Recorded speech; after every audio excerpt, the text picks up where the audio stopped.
अब खबरें विस्तार से। अंतर्राष्ट्रीय महिला दिवस की पूर्व संध्या पर डॉक्टर भीमराव अंबेडकर विश्वविद्यालय की महिला प्रकोष्ठ और भारतीय जन नाट्य संघ द्वारा डॉक्टर जितेंद्र रघुवंशी स्मृति समारोह आयोजित किया गया। इस मौके पर जितेंद्र रघुवंशी के नाटकों, लेखन और विचारों में स्त्री को समाज की नींव मानने की भावना को याद किया गया। कार्यक्रम में प्रोफेसर हरिवंश चतुर्वेदी समेत कई गणमान्य लोग मौजूद रहे। जितेंद्र रघुवंशी के हर नाटक, हर लेखन और चिंतन में स्त्री के प्रति उनके भाव बताते थे कि स्त्रियां इस समाज की नींव हैं। वह जितने अच्छे अध्यापक थे उतने ही अच्छे इंसान थे। हर क्षेत्र में उन्होंने अपनी हर भूमिका को बखूबी निभाया है। इंडियन पीपल्स थिएटर एसोसिएशन एफ्टा के 30 सालों से ज्यादा समय तक राष्ट्रीय महासचिव रहे। इस दौरान उन्होंने पूरे भारत में रंगमंच को एक नया मुकाम दिया। यह विचार बिमटेक के पूर्व निर्देशक प्रोफेसर हरिवंश चतुर्वेदी ने बतौर मुख्य अतिथि व्यक्त किए।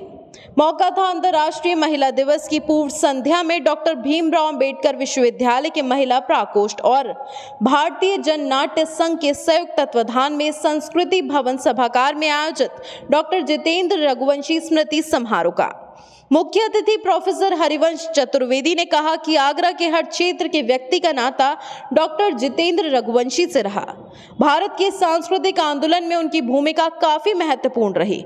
बुद्धिजीवी तो बहुत होते हैं, लेकिन सामाजिक बुद्धिजीवी वो होते हैं जो समाज के हर रूप से जुड़ता है, जिसकी चेतना प्रगतिशील होती है।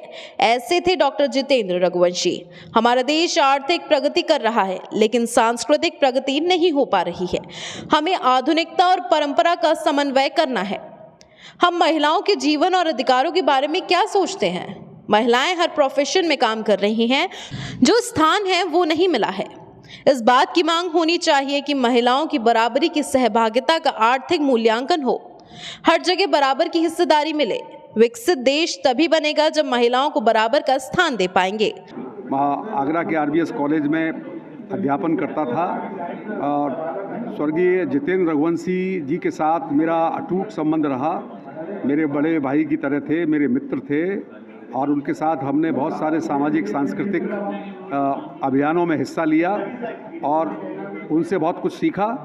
आज उनकी 10वीं वर्षगांठ मनाई जा रही है और मुझे दिल्ली से आकर यहाँ शामिल होने पर बड़ा खुशी महसूस हो रही है कि आज मैं उनके सभी परिवारीजनों, उनके मित्रों, सहयोगियों और उनके शिष्यों से मिल पा रहा हूँ, जो लोग आगरा के सांस्कृतिक परिदृश्य में पिछले 30 सालों से अलग जगाए हुए हैं। जितेंद्र रघुवंशी जी का नाम सिर्फ आगरा में ही नहीं, पूरे देश के स्तर पर एक वरिष्ठ रंगकर्मी के रूप में जाना जाता था। इफ्टा के वो राष्ट्रीय सचिव रहे और देश के सभी बड़े शहरों में जाकर, छोटे शहरों में जाकर उन्होंने इफ्टा के कार्यक्रम को आगे बढ़ाया।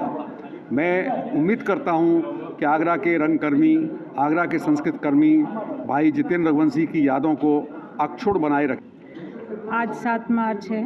जितेंद्र जी को गए 10 वर्ष पूरे हो चुके हैं। इत्तेफाकन ये महिला दिवस की पूर्व संध्या भी है। जितेंद्र जी वो पहले इंसान थे जिन्होंने मुझे महिला दिवस के बारे में अवगत कराया था कि महिलाओं का महत्व दुनिया में बढ़ना चाहिए, एक समानता का व्यवहार होना चाहिए उनके साथ और जितनी प्रताड़ित की जाती हैं महिलाएं, उसके खिलाफ कहिए या उस सोच को मन में रखते हुए उन्होंने अपने बहुत से आर्टिकल्स लिखे, नाटकों में भी इसके लिए व्यवस्था बनाई। ये सब सोचकर हमें बहुत समय से लग रहा था कि कोई ऐसा साझा कार्यक्रम किया जाए जिसमें महिलाओं की बात भी हो, उनकी सोच में महिलाएं क्या जगह रखती थीं और हम इस तरह से दोनों को याद कर सकें। महिला दिवस पर महिलाओं को बधाई दे सकें, सभी को बधाई दे सकें दरअसल तो, और जितेंद्र जी को भी याद करें उनकी रचनाओं के माध्यम से, जिसमें उन्होंने बहुत ही अनूठे और सहज भाव से इन समस्याओं को उठाया जो महिलाओं और बच्चों को परेशान करती हैं। हम विश्वविद्यालय के बहुत शुक्रगुजार हैं, विमेन सेल के विशेष रूप से उन्होंने हमें सहयोग भी दिया और हमारे साथ मिलकर ये कार्यक्रम कर रहे हैं।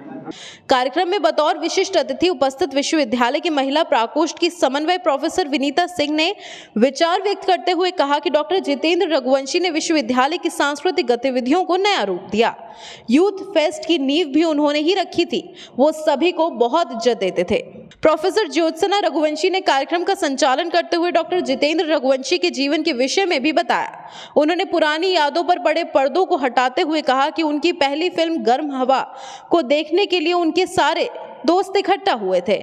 बहुत उत्साह था। उन्होंने कहा कि वो समझते थे कि स्त्रियां दोहरी तिहरी जिम्मेदारी निभाती हैं। वो महसूस करते थे वो अपने साथ की हर महिला के जीवन में आने वाली हर समस्या के लिए ढाल बनकर खड़े हो जाते थे। उनके जाने के 10 साल बाद भी उनके दोस्त, उनके शिष्य उनको याद करते थे। इस अवसर पर डॉक्टर जितेंद्र रघुवंशी की रचनाओं में स्त्री और उससे जुड़े प्रश्नों को फिल्म अभिनेता डिम्पी मिश्रा ने बखूबी प्रस्तुत किया। उनकी टीम के सदस्यों ने मानसरोवर कविता सुनाई। गरिमा मिश्रा ने मेहनत माई की कहानी का अंश सुनाया। आकांक्षी खन्ना ने एक गीत सुनाया। डिम्पी मिश्रा ने अनवार मियां की कहानी सुनाई। बर्फ के आंसू कहानी आशना और आकाश ने प्रस्तुत की। अंत में बड़ा सफर है, मुश्किल रास्ता, अभी तो मंजिल बाकी है, पढ़ना लिखना सीख गए हम, यही नहीं बस काफी है, गीत सुनाया।